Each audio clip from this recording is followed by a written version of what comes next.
Climate change, உலக வெப்பமயமாதல் இதை பற்றி யாருக்கும் அந்த அளவுக்கு அவேர்னஸே கிடையாது. இதை பற்றி மற்றவங்க கிட்ட சொன்னாலுமே அந்த மாதிரிலாம் ஒன்றும் இல்லை, உலகத்தில் கெட்டவங்க அதிகமாக இருக்கிறாங்க, அதனால தான் கடவுள் நம்ம எல்லாத்தையுமே தண்டிக்கிறாங்கன்னு சொல்கிறாங்க. இதுக்கு எல்லாமே காரணம் நம்ம ஒவ்வொருத்தவங்களுமே தான். மொபைல் சார்ஜர் யூஸ் பண்ணுறது முதற்கொண்டு நம்மளே அதை கண்கூட பார்த்துட்டு தான் இருக்கோம். வருஷத்துக்கு வருஷம் வெயில் காலத்தில் ரொம்ப அதிகமான வெயில், மழை காலத்தில் ரொம்ப அதிகமான மழைன்னு வந்துட்டு தான் இருக்குது. கண்டிப்பாக தனி மனிதனாக நம்ம எல்லாருமே மாறணும். எல்லாத்துக்கும் ஆதார் கார்டு, ரேஷன் கார்டு எவ்வளோ முக்கியம்னு சொல்கிறாங்களோ அதே அளவுக்கு வீட்டுக்கு ஒரு மழைநீர் சேகரிப்பு தொட்டி கட்டாயமாக இருக்கணும்னு சொல்லிட்டு கவர்மெண்ட் ஒரு ஸ்ட்ரிக்டான ரூல்ஸை கொண்டு வந்தால் நல்லாயிருக்கும்.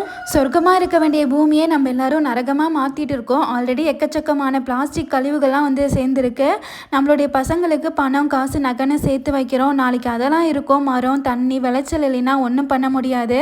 பசிச்சா பணம், காசெல்லாம் எடுத்து வச்சு சாப்பிட முடியாது. நம்ம தான் யோசிக்கணும். வரக்கூடிய ஜென்ரேஷனுக்கு முடிஞ்ச அளவுக்கு நல்ல பூமியை விட்டுட்டு போவோம். நாளைக்கு இன்னொரு வீடியோவில் பார்க்கலாம். பாய்.